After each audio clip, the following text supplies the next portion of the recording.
The wind howled across the frozen tarmac of Merrill Field in Anchorage on the night of February 17, 1973, as Thomas Verek, a man everyone called Tommy, pulled the collar of his flight jacket tight against the bitter cold and climbed into the cockpit of his blue and white Cessna 185. He radioed the tower for pre-flight clearance, his voice calm and unhurried, a routine departure for a bush pilot headed to Fairbanks. The tower cleared him, the engine roared to life, and the little plane taxied toward the runway. But then something impossible happened. The plane never lifted off. Controllers saw its lights roll onto the active runway and then simply stop. When the ground crew reached the spot minutes later, the Cessna sat silent and empty, the pilot's door hanging open, a single smear of fresh blood trailing down the wing strut and dripping into the snow. Before we dive deep into the story, please consider subscribing to Calis-Crime Vault if you haven't.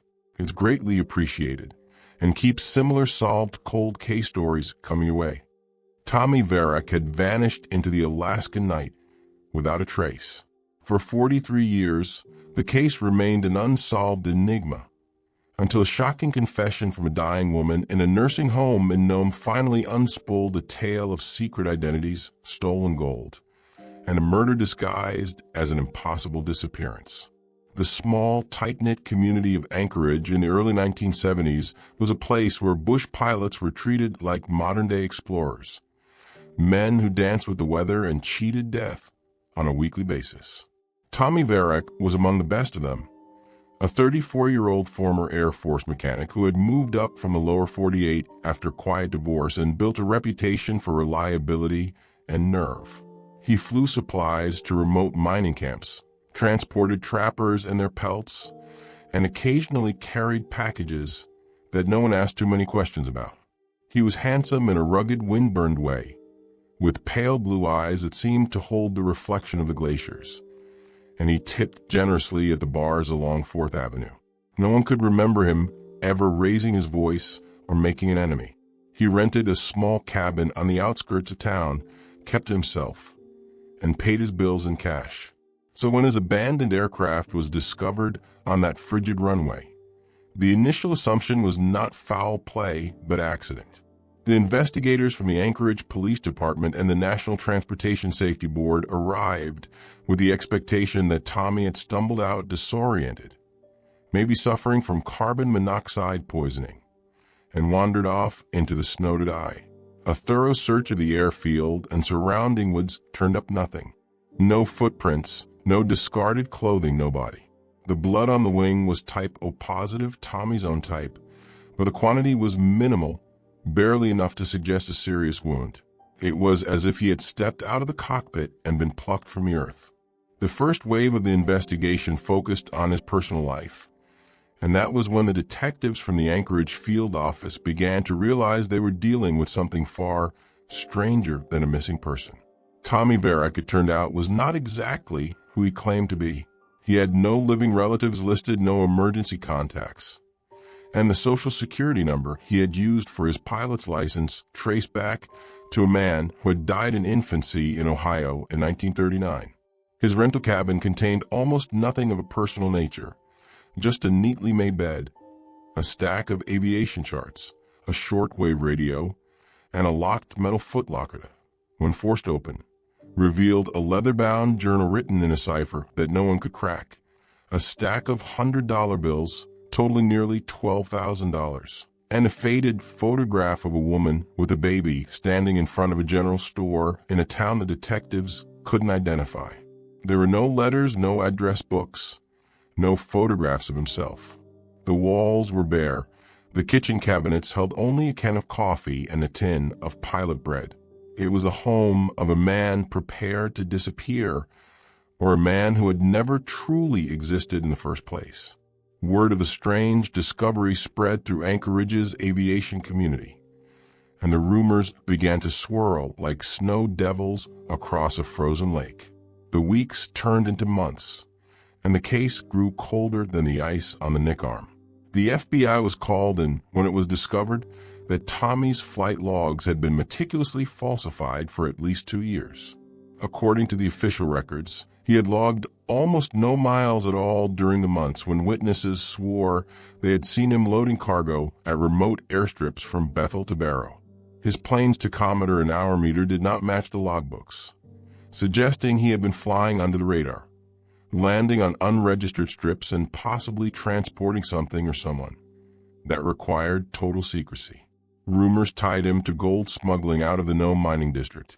Others whispered of a connection to a network moving stolen fur pelts across the Canadian border. And a few old sourdoughs muttered about a man who was running messages for certain government agencies that preferred not to leave a paper trail. But none of that explained the blood on the wing, the empty cockpit, or the cipher notebook that stumped even the cryptanalysts at Quantico. The investigation went dormant in 1975, filed away as an open but inactive missing person case. And the blue and white Cessna was eventually sold at auction to a hunting guide in Kenai, who swore the plane never flew quite right after that night, as if it carried a chill no engine heat could ever warm. The story might have ended there, another Alaskan mystery swallowed by the wilderness, if not for an elderly woman named Margaret Crane who checked into the Quiana Care Center in Nome in the summer of 2016. She was dying of pancreatic cancer, her body frail and her voice reduced to a whisper, and she told the hospice nurse that she needed to speak to the authorities about a murder she had witnessed 43 years earlier. The nurse, a patient woman with a kind face, assumed the morphine was speaking, but Margaret was insistent, coherent, and terrified that she would take her secret to the grave. The Nome Police Department sent a detective named Elias Mickelson, a young officer with a background in anthropology, who sat beside Margaret's bed and listened to a confession that unspooled like a threadbare tapestry, revealing a picture no one had ever imagined. Margaret explained that in 1973, she had been living under the name Margie Dunn in a small boarding house on the outskirts of Anchorage, working as a seamstress for a dry goods shop. She had a young son, a baby boy, and she was deeply, desperately in love with a pilot she knew as Charlie. Charlie, she said, was Thomas Verek's double, his secret twin, a man who lived in the shadows of Tommy's carefully constructed life.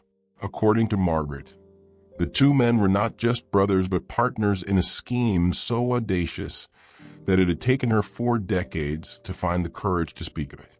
The revelation hit Detective Mickelson like a physical blow. He had grown up hearing his grandfather tell the ghost story of the pilot who logged no miles, and he had always assumed it was just another campfire tale. Now, sitting in the dim light of the nursing home, he listened as Margaret described how Tommy and Charlie had been running an illegal gold transportation ring, moving raw nuggets and dust from unlicensed claims in the remote Brooks Range down to a hidden smelter near Valdez, where the gold was recast into innocuous-looking hardware that could be shipped south without raising suspicion. The brothers had perfected a method of switching identities, using their uncanny resemblance to confuse witnesses and falsify flight records. Tommy would log official miles on legitimate cargo runs, while Charlie flew the illicit routes using Tommy's plane but never logging the hours. That was the secret behind the missing miles, the discrepancy in the tachometer, the ghost flights that everyone suspected but no one could prove. And then on the night of February 17th, something went terribly wrong. What no one could have anticipated was the depth of the betrayal that Margaret described next. She told the detective that she had been in love with Charlie, but she had also been carrying on a secret correspondence with Tommy, who had promised to leave the dangerous life behind and take her and her baby away to start fresh in Seattle. The brothers had discovered the double deception on the very day of the disappearance, and a violent argument had erupted inside the Cessna while it sat on the isolated edge of the Merrill-Field tarmac, out of sight of the tower. Tommy had confronted Charlie about the letters, and Charlie, in a cold fury, had struck his brother with a heavy wrench he kept in the cockpit for emergency repairs. The blow had opened a gash on Tommy's scalp, leaving the blood that would later be found on the wing strut. Dazed and bleeding, Tommy had stumbled out of the plane and tried to run, but Charlie had caught him, wrestled him into the cargo hold, and then in a moment of calculated horror, he had simply climbed into the pilot's seat, left the door ajar to sell the illusion of a vanished man, and taxied away from the scene. Charlie flew the Cessna that night not to Fairbanks, but to a long-abandoned mining strip deep in the Wrangell Mountains, where he buried his brother's body beneath a rock slide and abandoned the plane to be discovered later as a wreck, a derelict crashed in the wilderness. It was a perfect, chilling plan, except that Charlie never made it back to civilization. According to Margaret, he had perished in a sudden blizzard while trying to hike out of the mountains, his body never found, consumed by the very wilderness that had sheltered their crimes. As Detective Mickelson listened to this confession, an eerie silence fell over the room, broken only by the rhythmic hiss of the oxygen machine. Margaret's story was compelling, but it raised as many questions as it answered. If Charlie had died in the mountains, why had no trace of him ever been found? And if the wreckage of the Cessna was discovered hundreds of miles from Anchorage, as she claimed, how had the official investigation missed such a monumental piece of evidence? Margaret, her voice cracking, told him that the wreckage had indeed been found in May of 1973 by a native hunting party near the Copper River Basin, but it had been misidentified as a plane lost in a previous year's storm. The authorities had never connected it to the Verek disappearance because the tail number had been filed off and the engine had been stripped by scavengers.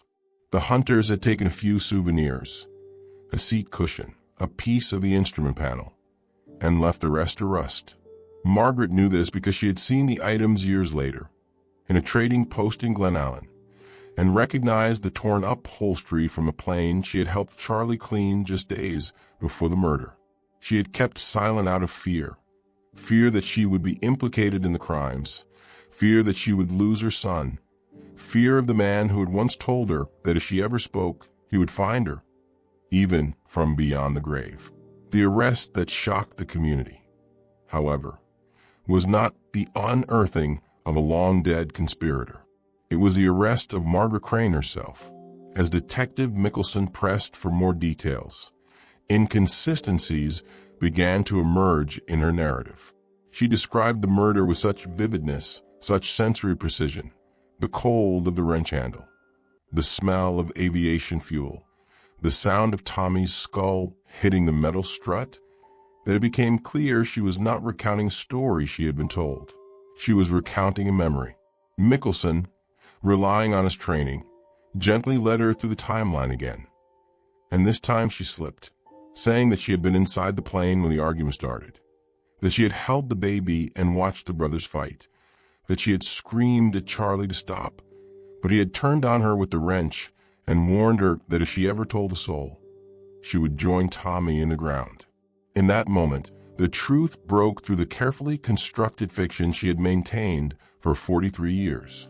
Margaret Crane, the dying woman seeking absolution, was not a witness to the murder. She was the murderer's accomplice. She had been there in the cockpit. She had helped plan the disposal of the body. And she had knowingly let the world believe that Thomas Verek had simply vanished into thin air. The confession that followed, slow and halting, filled in the final, terrible gaps. Margaret had been married to Charlie Verek in a secret ceremony in Canada 2 years before the disappearance.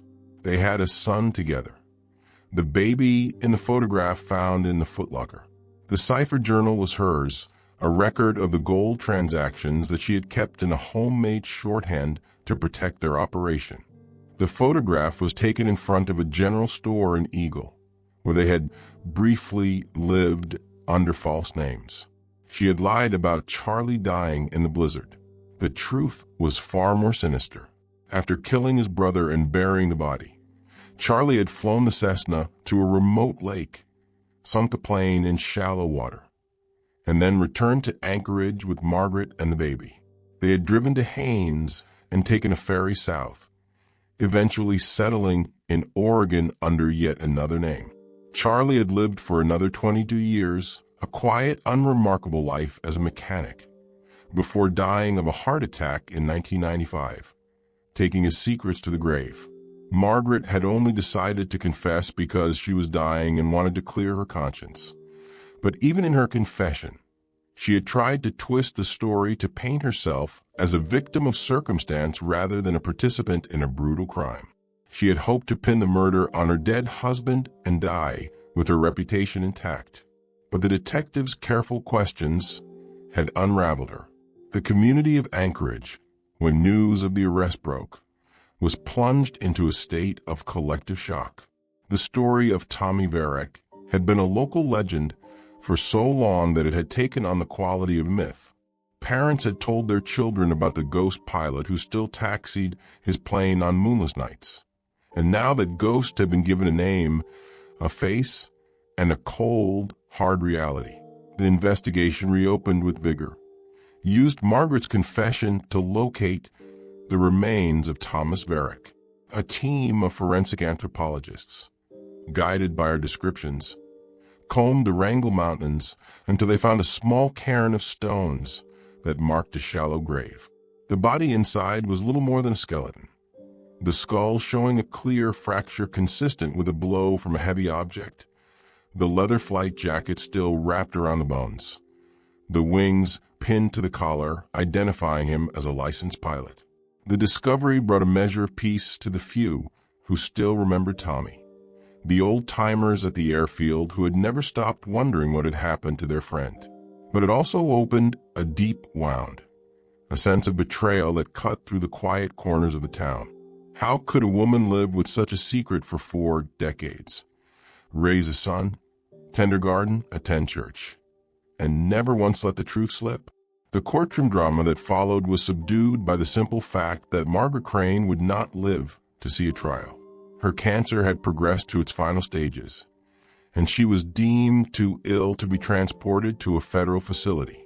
Instead, she was remanded to the custody of the nursing home, with a guard posted outside her door, while the district attorney wrestled with the legal implications of charging a dying 84-year-old woman with a 43-year-old murder. The eyewitness confessions she had made from her bed were videotaped, parsed, and debated. Her son, now a middle-aged man named David Crane living in Portland, was located and interviewed. He had grown up believing that his father had been a traveling salesman who died in a car accident, and a revelation that his entire childhood had been built on a foundation of murder and stolen gold shattered him completely. He visited his mother only once in the nursing home, a visit that ended with him leaving in tears and refusing to speak to her again. The rumors that had always trailed the case now grew sharper, darker, as the town processed the idea that the most shocking crime in its history had been solved by the perpetrator's own desperate need for forgiveness. Now, as we reflect on this tangled web of truths and lies, we must consider the one question that remains unanswered, the loose thread that Detective Mickelson still cannot tie off. Margaret Crane's confession explained the murder, the gold ring, and the abandoned plane. It did not explain the blood on the wing. Forensic analysis of the Cessna 185, which had been recovered from the lake and painstakingly restored by a private collector in Fairbanks, revealed something that no one expected. The blood was indeed type O positive, matching Thomas Verek, but it was not alone. Embedded in the seam of the pilot's seat, invisible to the naked eye for decades, was a second, much smaller bloodstain, type AB negative, a rare type. Margaret Crane's medical records showed she was type A positive. Charlie Verek's military records, retrieved from a dusty archive, listed him as type O positive like his brother. So whose blood was in that seat? The mystery hook deepens because the answer may point to a passenger no one ever mentioned, a third person in the cockpit on that frozen February night, a person whose identity Margaret refused to reveal, even as she was taking her final breaths. Some investigators believe it might have been the baby, injured in the struggle, a detail too monstrous for a mother to confess. Others whisper about a high-stakes buyer from the lower 48 who had come to inspect the gold and ended up a casualty of the brothers' fight. The true identity of that silent, unknown passenger remains a cold case within a cold case, a secret buried deeper than the Alaskan permafrost. And until that secret is uncovered, the ghost of Thomas Verek will not rest, his spirit forever circling the frozen runway where his journey ended. And another, more terrible journey began. The discovery of the second bloodstain, type AB negative, turned a solved murder into a mystery within a mystery that would take another 6 years to unravel and leave the people of Alaska staring at a truth so dark and unexpected that it felt like a punch to the heart of an entire territory. When the forensic report quietly leaked to the Anchorage Daily News in the spring of 2017, a tremor passed through the community. Tommy Verek was dead, his brother Charlie was dead. Margaret Crane had taken her final breath in the Quiana Care Center just weeks after her confession. And yet someone else had been inside that cockpit. Someone who bled a rare type shared by fewer than 1% of the population. That person, whoever they were, had left no trace in any missing person database. No matching dental records. No frantic family filing a report. The ghost of a third passenger became an obsession. A question whispered in airport lounges and roadhouses and church basements from Fairbanks to Juneau. And the answer, when it finally came, would shatter the quiet peace of a small town called Palmer and drag a beloved local figure into the blinding glare of a 46-year-old atrocity. The new investigation was led by the same detective Elias Mickelson, who by now had been promoted to the cold case division of the Alaska Bureau of Investigation. He could not let the blood go. It haunted him the way the wind haunts an empty hangar, a constant low hum that never allowed his mind to settle. He began by pulling every document ever filed in connection with the Verek case, a mountain of paper that filled an entire conference room wall. He re-interviewed everyone still alive who had ever known Tommy, Charlie, or Margaret, a dwindling list of old pilots, aging barmaids, and retired freight handlers whose memories were fogged by time and whiskey. He chased the type AB negative blood through the state's medical records, a search that required a court order and months of bureaucratic wrangling. The list of Alaskans with that blood type who had been alive in 1973 was small, just over 200 names. He cross-referenced it against flight records, criminal histories, and known associates of the Verek brothers, and found nothing. No matches, no connections, no sudden disappearances. It was as if the blood had fallen from the sky. The first break came from an unexpected source, a retired state trooper named Harlandecker, who called the Bureau one afternoon and said he remembered something odd from the winter of 1973. He had been a young deputy working a stretch of highway near Glen Allen when he had pulled over a snow machine for a broken taillight. The driver was a woman with a baby strapped to her chest, and she was frantic, claiming she had been attacked by her husband and needed to get to a clinic. Harlan had escorted her to the nearest medical outpost, where the baby was treated for a small laceration on his hand and the woman was treated for bruises. The name she gave was Ellen Ross, and she said her husband was a miner up in the Chitina area. Harlan had filed a routine report and thought nothing more of it until he read about the AB negative blood in the paper. He remembered that the baby had needed stitches, and the clinic would have recorded his blood type. Mickelson tracked down the old clinic records, moldering in a storage unit in Valdez, and found the yellowed intake form. The baby, listed as Peter Ross, age 11 months, had type AB negative blood. The mother, Ellen, had type O positive. No father was listed. The date of treatment was February 19, 1973, 2 days after Tommy Verek vanished. A chill ran through Mickelson as he stared at the dates. If the baby had been the third passenger in the Cessna, then Margaret Crane's story about holding her son during the fight was true, but with a twist she had carefully omitted. The baby she held was not the son of Charlie Verek. The baby was Peter Ross, and the woman driving the snow machine was not Margaret Crane. The puzzle pieces began to shift and click into new and alarming configurations.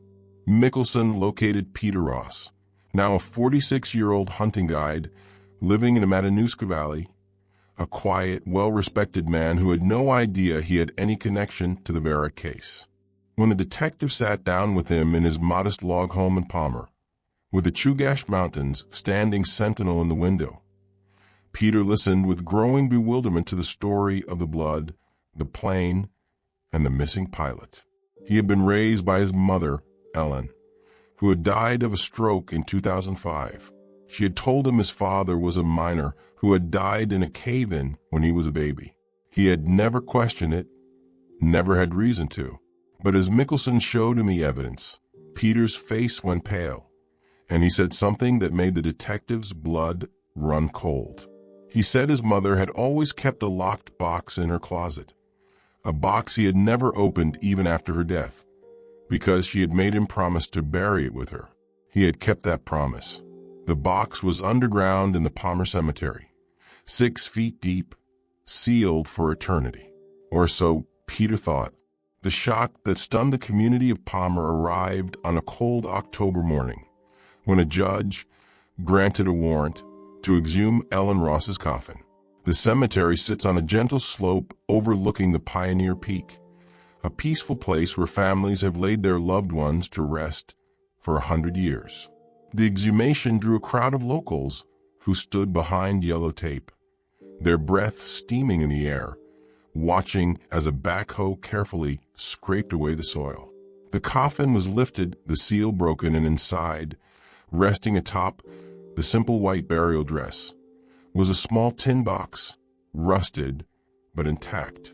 Mickelson opened it with gloved hands while a documentary filmmaker captured every moment for the cold case archives. Inside the box were a stack of letters, a wedding ring, and a photograph that would rewrite everything the community thought it knew. The photograph showed 3 people standing in front of the very same Cessna 185 that Tommy Verek had flown, the blue and white paint gleaming in the summer sun. One man was Tommy, grinning, his arm around a woman who was clearly Ellen Ross, young and radiant. The other man was not Charlie Verek. It was Margaret Crane, dressed in men's clothing, her hair short, her jaw set, looking into the camera with an expression of cool, proprietary confidence. On the back of the photograph in faded ink were the words, "The 4 of us, July 1972, before the big haul." The revelation hit Palmer like a thunderclap.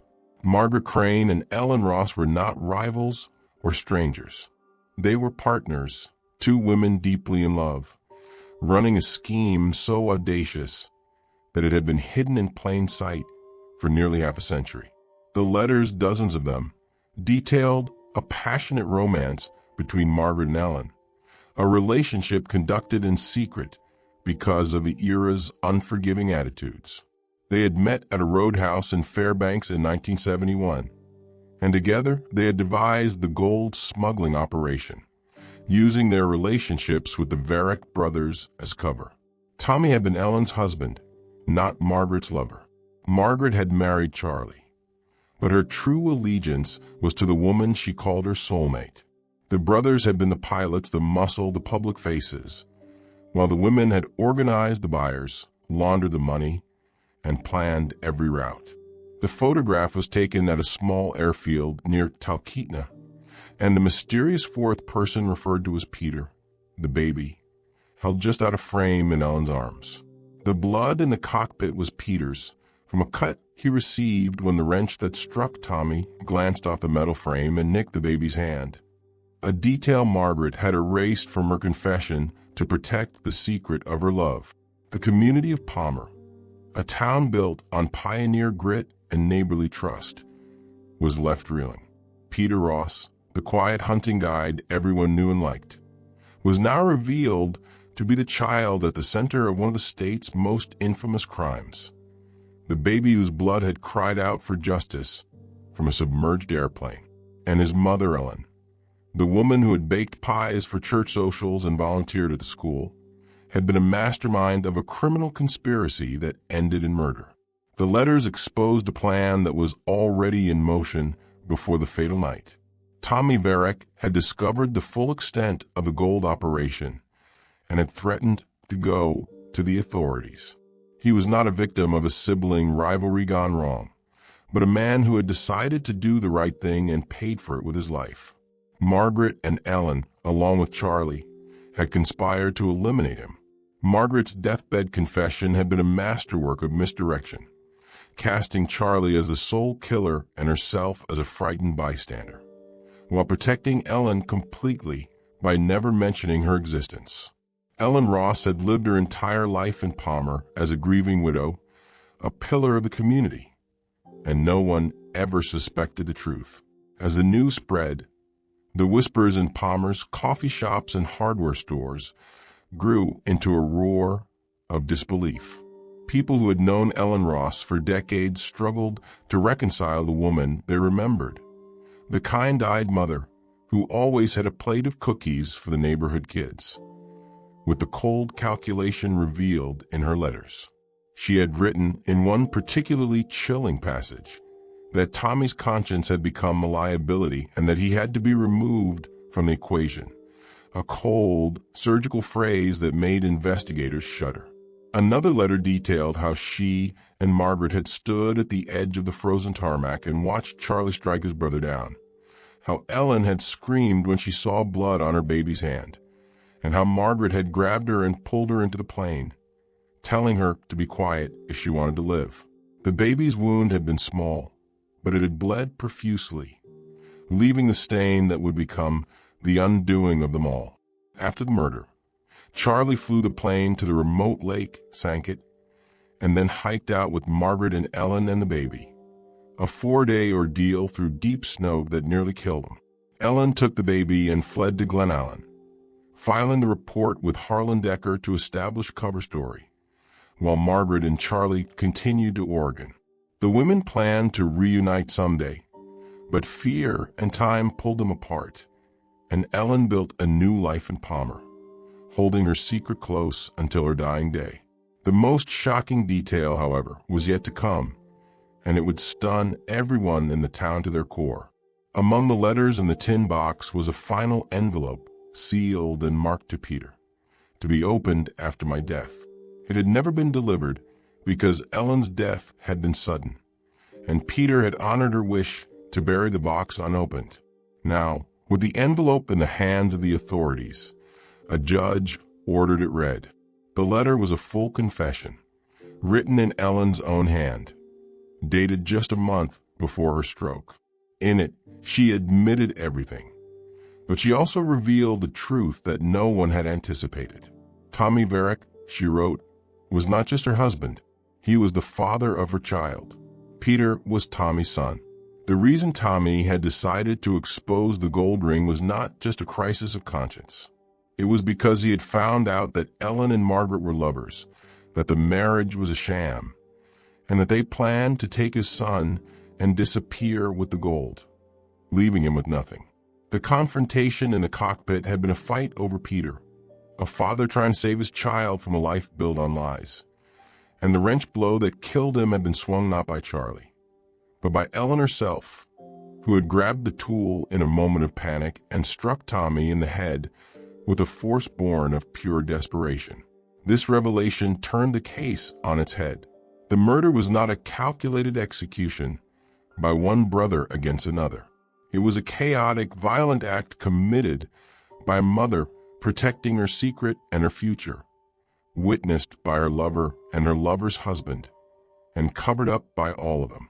Charlie Verek had been the one to bury the body and sink the plane, but the actual killer was the woman who had spent the next 32 years living in Palmer as a model citizen. The woman whose funeral had been attended by half the town. The woman who had raised Peter with love and tenderness, all the while knowing she had killed his father with her own hands. Peter Ross, sitting in his log home, read a copy of his mother's letter with tears streaming down his face, and the sound of his grief was something that those who heard it said they would carry with them forever. The man had lost his father before he ever knew him, been raised by the person who took that father away, and then learned that his entire identity was a thread in a tapestry of deception and blood. The investigation formally closed in the summer of 2022. With no one left to prosecute and no sentences to hand down, only the cold, hard truth to be absorbed by a community that would never look at its own history quite the same way again. The blue and white Cessna, fully restored, was placed in the Alaska Aviation Museum at Lake Hood, where it sits as a silent witness to the impossible crime that turned out to be all too human. A small plaque tells the basic facts, but the full story lives on in the memories of those who followed the case. A dark epic of love, greed, and murder under the northern lights. The rumor that still circulates, the whisper that keeps the tale alive, is that on certain winter nights when the aurora dances green and violet across the sky, you can see the ghost of Thomas Verek walking the shoreline of the lake where his plane was hidden. A father searching for the son he never got to raise. A pilot who logged no miles but traveled farther than anyone ever knew, into the very heart of human darkness. The cliffhanger that remains, however, reaches beyond the grave.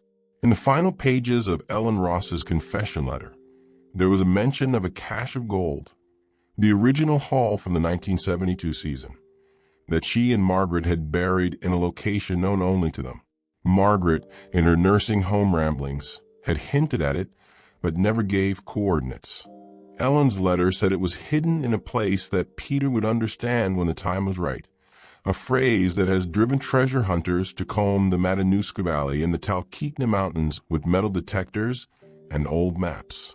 Peter Ross, now a broken man, has refused to search for it, saying he wants nothing to do with blood money. But the gold is out there, somewhere under the permafrost, a fortune in raw nuggets and dust that has been waiting for 49 years to be found. And as long as it remains hidden, the story of the pilot who logged no miles will never truly be over. The lure of gold, like the lure of a mystery, has a way of pulling people into the Alaskan wilderness, where the line between the dead and the living grows thin, and the secrets of the past are never buried quite deep enough to stay forgotten. The lure of that hidden gold, a fortune in raw nuggets and dust buried somewhere under the vast Alaskan wilderness, did not fade with the passage of time. It grew stronger, fed by the whispered stories in roadhouses and the speculative articles in true crime magazines that resurrected the Verek case every few years. By the autumn of 2023, the legend had drawn a new figure into the quiet streets of Palmer, a man named Leo Strand, a retired geologist from Fairbanks who had spent the last 2 decades prospecting in the Brooks Range, and who claimed to have uncovered a map hidden in the spine of an old aviation chart that once belonged to Thomas Verek. Leo had purchased a chart at an estate sale in Anchorage, the possessions of a deceased bush pilot who had flown with Tommy in the early 70s, and when he had carefully peeled back the worn linen backing, he found a series of penciled coordinates and a crude drawing of a mountain ridgeline that looked, to his trained eye, like the terrain east of the Susitna River. He brought his findings to Peter Ross, hoping to enlist the man whose blood had been spilled in the cockpit all those years ago, believing that Peter would want to reclaim the legacy that his mother and Margaret Crane had stolen. Peter refused, as he had refused every other overture, telling Leo that the gold was cursed and that he wanted no part of it. But Leo was persistent, a wiry man with a prospector's stubbornness, and he began to search on his own, his efforts tracked with a mix of amusement and anxiety by the residents of Palmer. What Leo Strand unearthed in the shadow of a nameless peak not far from the old mining town of Chickaloon was not gold. It was a rusted metal box smaller than the one buried with Ellen Ross, and inside it were not nuggets but documents brittle with age that would reignite the cold case in a way no one could have foreseen. The box contained a series of letters written in a hand that the state crime lab quickly identified as belonging to Margaret Crane. But these were not love letters to Ellen Ross. They were letters to a man named Samuel Gantry, a name that meant nothing to the Palmer community until retired state archivist in Juneau recognized it as belonging to an assistant district attorney who had worked in Anchorage in 1972 and 1973. Samuel Gantry had died in a boating accident in Prince William Sound in the summer of 1974, a tragedy that had been mourned as a loss of a promising young legal mind. The letters revealed a relationship that was not romantic but conspiratorial. Margaret had been feeding Gantry information about the gold smuggling ring, acting as a confidential informant, and Gantry had been preparing a sealed indictment against the Verek brothers and several prominent Anchorage businessmen who were laundering the proceeds. The letters made it clear that Margaret was playing a dangerous double game, betraying her lover Ellen, her husband Charlie, and Tommy Verek all at once, positioning herself to take the gold and disappear with the baby before the law could close in. The revelation that stunned the community, that left the residents of Palmer and Anchorage alike staring at their newspapers in disbelief, was that Margaret Crane had been working with law enforcement all along, and that the murder of Tommy Verek might have been a desperate act to prevent him from exposing her duplicity. The letters detailed a meeting scheduled for the night of February 17, 1973, at a safe house in downtown Anchorage, where Margaret was supposed to deliver the final evidence to Gantry and receive a new identity in return. Tommy Verek had somehow learned of the meeting and had confronted Margaret at the airfield before she could leave. The fight in the cockpit, the fatal blow, the buried body, all of it had been a spontaneous eruption of violence that shattered Margaret's carefully orchestrated plan. She had fled with Charlie and Ellen not because she feared the law, but because she had just killed the man who could have led Gantry to the evidence. And she knew that her cover was blown with the very people she had been betraying. Samuel Gantry, waiting at the safe house, never made contact, and his later death in the boating accident was, according to one cryptic line in the final letter, not an accident at all, but an act of retribution carried out by someone who had discovered his investigation. Margaret did not name the killer, but the implication was that someone powerful in the Anchorage business community had silenced the prosecutor to protect the gold laundering network. This new information sent shockwaves through the state's legal establishment. The Anchorage District Attorney's Office opened a review of every case Samuel Gantry had ever touched, searching for evidence of corruption that had been buried with him. Old-timers who remembered the boating accident began to speak up, recalling odd circumstances, a calm day that had suddenly turned deadly, a boat that had been found with no signs of mechanical failure. The Alaska Bureau of Investigation, already mired in the Verek case, now found itself looking into a 49-year-old possible murder of a prosecutor, a thread that led to a retired bank president named Harold Bremer, who had died in 2011, but whose name appeared in Margaret's letters as a key figure in the money laundering scheme. Bremer's descendants, pillars of the Anchorage philanthropic community, were horrified and issued public statements denying any knowledge. But the damage was done. The names of the dead were being dragged through the mud, and the living were left to grapple with the sins of their forebears. Peter Ross, caught in the center of this ever-expanding storm, finally broke his silence. He had spent his entire adult life as a private man, a guide who spoke more to his horses than to people, and the relentless scrutiny was destroying him. He called a press conference in the community hall in Palmer, a building that had hosted countless potlucks and wedding receptions, and he stood before a forest of cameras and microphones with a weariness that seemed to age him a decade in a single afternoon. He spoke of his mother, Ellen, with a complexity that tore at the hearts of everyone present. He said that he had loved her, that she had been a good mother, that she had read to him every night and taught him to fish and held him when he was sick. But she had also killed his father, lied to him every day of his life, and buried a fortune in stolen gold that had poisoned everything it touched. He announced that he was donating the entire Ross family property to the state to be turned into a public wilderness preserve, a place where people could hike and camp and never think about gold or murder.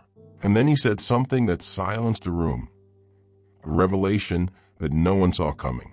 He held up a small key, tarnished and old, and explained that his mother had given it to him on her deathbed, telling him it opened a safety deposit box in a bank in Anchorage that she had never visited. He had ignored it for years, too afraid of what he might find. But the discovery of Leo Strand's box had convinced him to finally look. Inside the deposit box, he found a single item, a leather-bound notebook identical to the ciphered journal in Tommy's footlocker.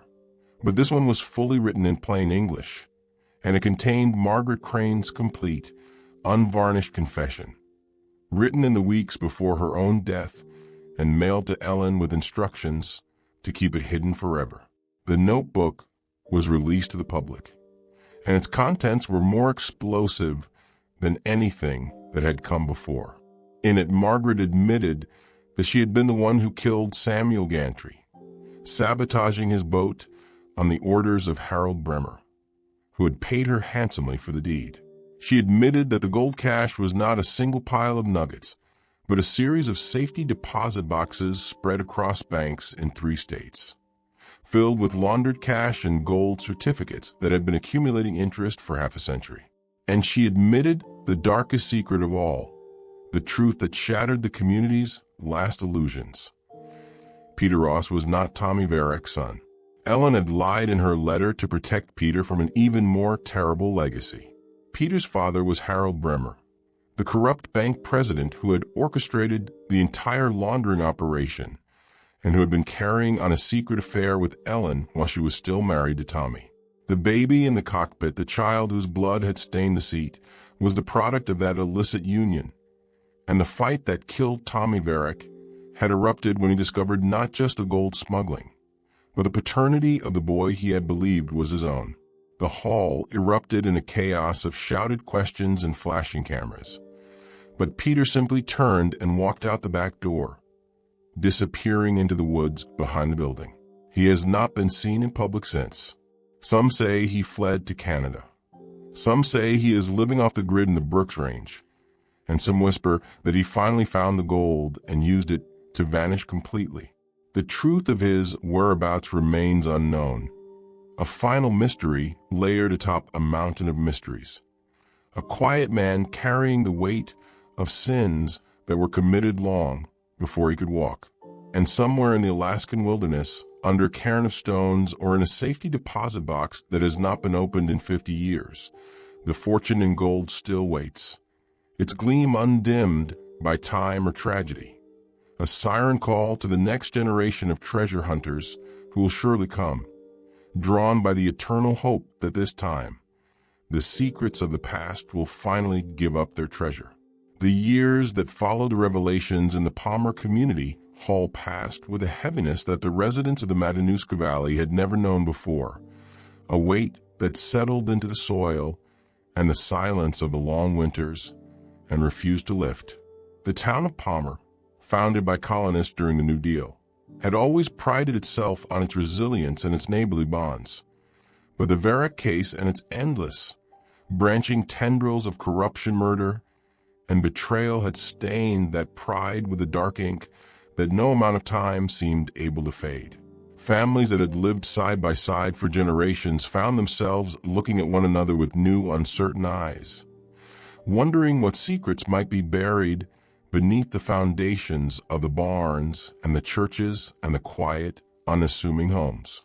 The extended families touched by the case, the Bremers, the Verek cousins who emerged from obscurity, the descendants of the miners who had been cheated out of their claims, all of them were forced to navigate a landscape of grief and shame that reshaped their identities in ways both profound and permanent.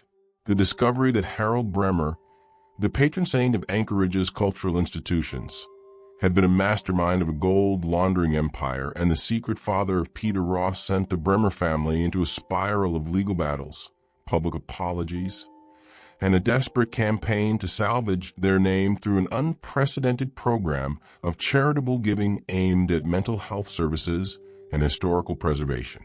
They funded the construction of a new wing at the Alaska Native Heritage Center, endowed a scholarship for students pursuing ethics and business, and opened their private archives to historians, all in the hope that sunlight could disinfect the shadow their patriarch had cast. And yet, no matter how much money they donated or how many plaques they hung, the stain remained, a whisper that followed them through the streets of Anchorage and Palmer alike. The community of Palmer itself underwent a transformation that was both painful and, in the end, redemptive. In the immediate aftermath of Peter Ross's disappearance, search parties combed the woods and the riverbanks. Helicopters scanned the rugged terrain, and every hunting cabin within 100 miles was checked twice. No sign of him was ever found. Some believed he had taken his own life, unable to carry the burden of his true parentage and the knowledge that his mother had killed his presumed father. Others held onto the hope that he had simply walked into the wilderness he knew so well and started a new life under a new name, a final act of self-determination after a lifetime of being defined by the actions of others. A folk legend began to grow around his vanishing, a story told around campfires that Peter Ross had become a ghost like Thomas Verek, a wanderer who could be glimpsed on ridgelines at dusk, a solitary figure who would disappear if you tried to approach. The truth, as it eventually emerged from a handwritten letter that arrived at the Alaska Bureau of Investigation 3 years after he left, was somewhere in between. Peter had relocated to a remote fishing village on the coast of British Columbia, where he lived in a one-room cabin and worked on a salmon boat, a quiet, anonymous existence that allowed him to slowly piece together the shattered fragments of his soul. He wrote that he did not want to be found, that he forgave his mother and Margaret Crane and even Harold Bremer, not because they deserved forgiveness, but because the poison of resentment was a burden he refused to carry another day. The letter was never made public, but the detective who read it, Elias Mickelson, would later say that it was the most profound act of grace he had ever witnessed. A man who had lost everything choosing to let go of the anger that could have consumed him. Peter Ross never returned to Alaska, but his act of forgiveness became a quiet cornerstone of the healing that the community slowly, tentatively, began to build. The gold that had driven so much of the tragedy was eventually located, not by treasure hunters, but by a team of forensic accountants and state troopers who followed the trail laid out in Margaret Crane's final notebook.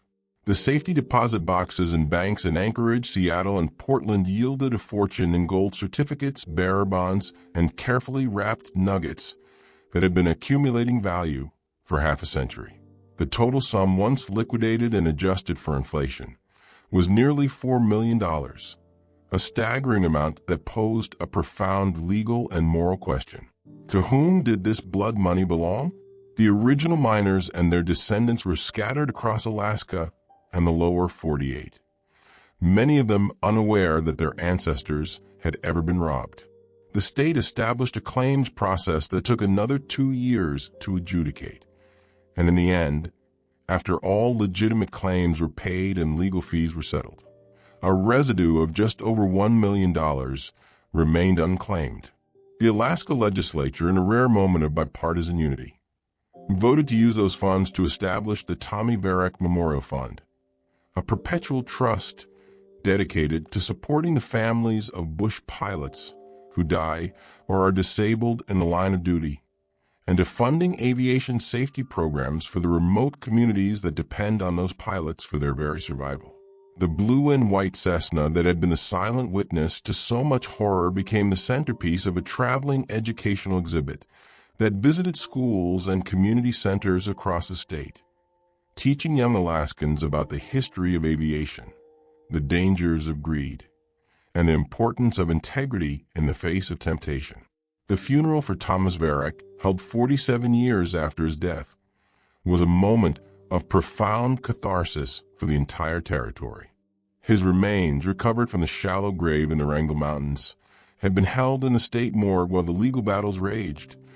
But once the investigation was formally closed, the task of giving him a proper burial fell to his closest living relative, a second cousin named Elaine Verek Bennett, a retired schoolteacher from Fairbanks, who had been only a child when Tommy vanished.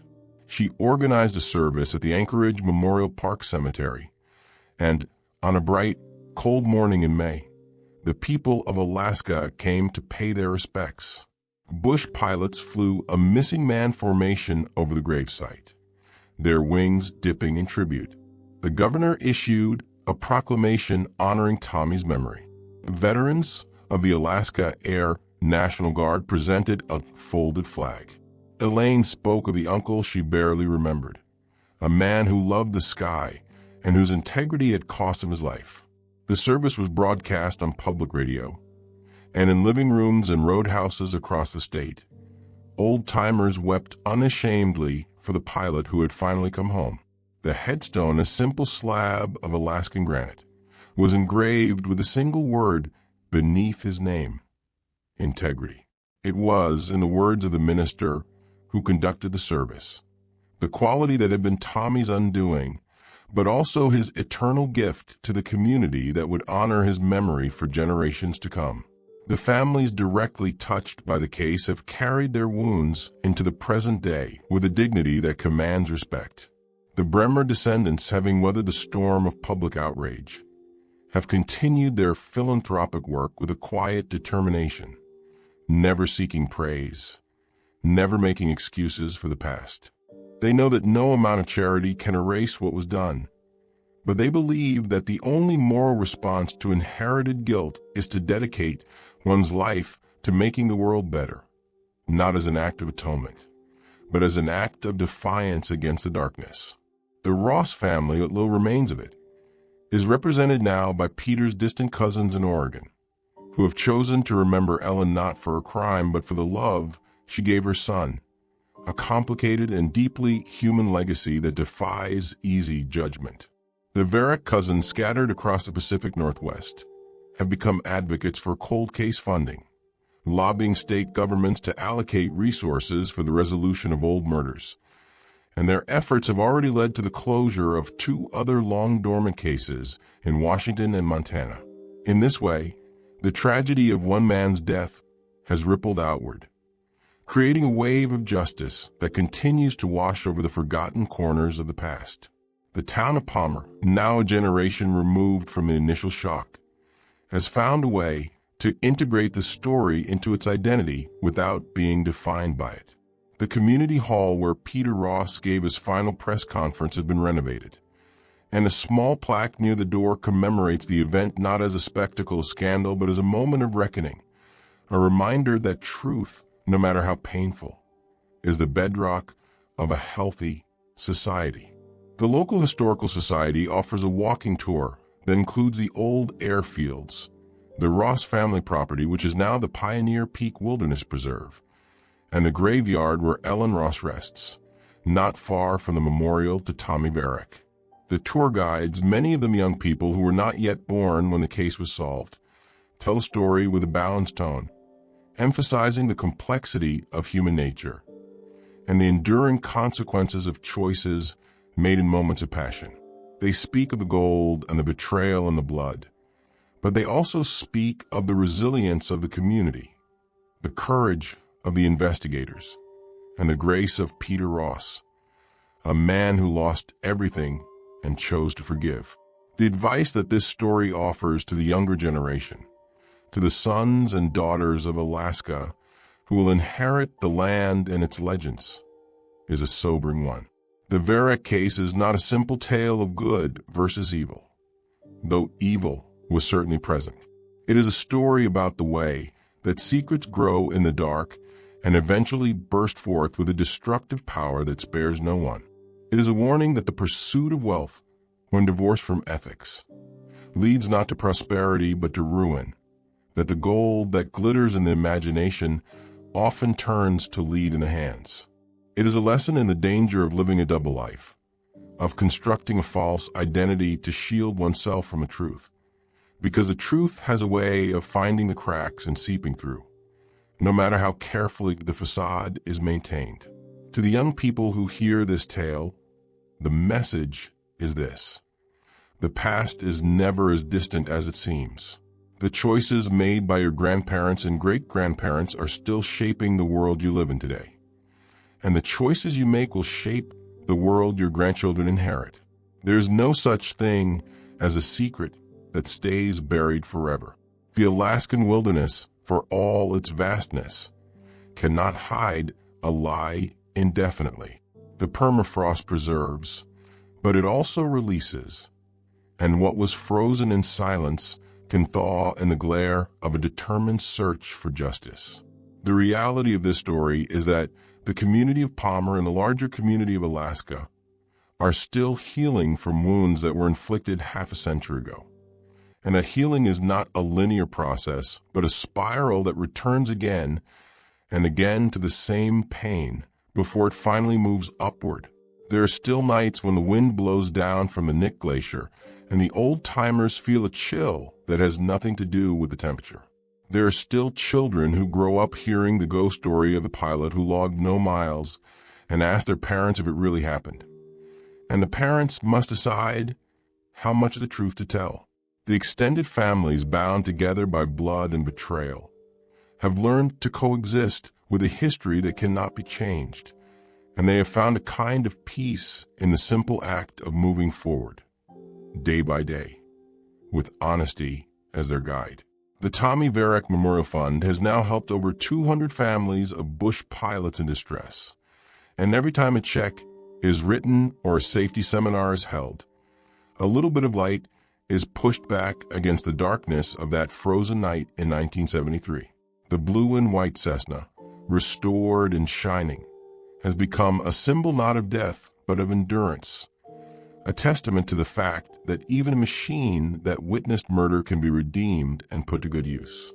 And so the case of Thomas Verek, the pilot who logged no miles, has finally reached its end, not with a dramatic crescendo, but with a slow, steady fading into the collective memory of a state that knows something about endurance. The gold is spent, the killers are dead, the innocent have been vindicated, and the guilty have been exposed.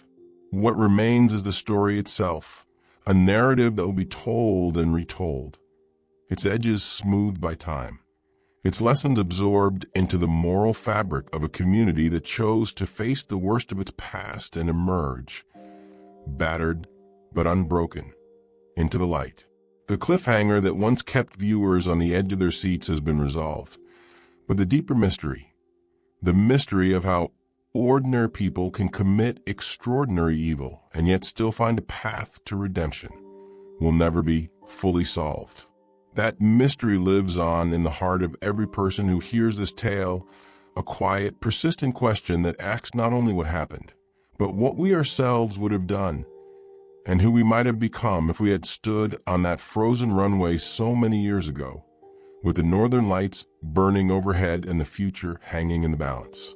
In the end, the story of Thomas Verek, the bush pilot who climbed into his cockpit on a frozen February night in 1973 and never took off, became something far larger than a simple missing person case. It grew into an epic saga of double lives, secret identities, stolen gold, and a murder that reached across 4 decades to finally expose the truth. Tommy's abandoned Cessna sat on that Anchorage runway with its door open and a smear of blood trailing down the wing, a silent accusation that no one could decipher. For 43 years, the case lay dormant, a ghost story whispered in Alaskan roadhouses, until a dying woman in a Nome nursing home named Margaret Crane summoned a detective to her bedside and began to talk. Her confession unspooled a tale of identical twin brothers running an illegal gold ring, a love triangle that was actually a desperate conspiracy between 2 women, and a fatal blow struck inside the cockpit that ended Tommy's life. Margaret's carefully crafted story pinned the murder on her dead husband Charlie, but the detective's patient questions soon revealed that she herself had been holding the wrench. The shockwaves from that confession rolled through the communities of Anchorage and Palmer for years. The discovery of a second unidentified bloodstain inside the plane led investigators to a baby named Peter Ross, the child whose blood had dried in the seat and whose true parentage would shatter every remaining assumption. Peter, raised by a mother he loved in the quiet farming town of Palmer, learned in middle age that his mother Ellen was not the grieving widow she had pretended to be, but the woman who had struck the fatal blow against his own father. The revelation that Thomas Verek was his biological father, not Harold Bremer as Margaret's final eyes had claimed, restored a measure of dignity to the victim's memory, but left Peter a broken man. He walked away from his life, vanished into the wilderness of British Columbia, and chose forgiveness over the poison of resentment. His letter, read years later by the detective who never gave up, became a quiet monument to the power of grace. The gold that had poisoned so many lives was eventually recovered from safety deposit boxes across 3 states and converted into the Thomas Verek Memorial Fund, a perpetual trust that now supports the families of bush pilots who die or are injured in the line of duty. The blue and white Cessna was restored and placed in the Alaska Aviation Museum, where it teaches new generations about the high cost of greed and the enduring value of integrity. The extended families touched by the tragedy, the Verek cousins, the Bremer descendants, the people of Palmer, have all learned to carry their complicated history with honesty rather than shame. For the younger generation who hear this tale, the message is clear and sobering. The choices you make today will ripple through decades you cannot foresee. And no secret, no matter how deeply buried in frozen ground, stays hidden forever. The past is never as distant as it seems, and the truth, when it finally breaks the surface, demands to be faced with courage and humility. Do you think justice was truly served in this case? Let us know in the comments. Before you go, if you find value and appreciate the story, please consider hitting subscribe and like the video, and turn on notifications too, so you don't miss the next interesting dramatized solved cold case video. We truly appreciate your support. Thanks for listening and watching.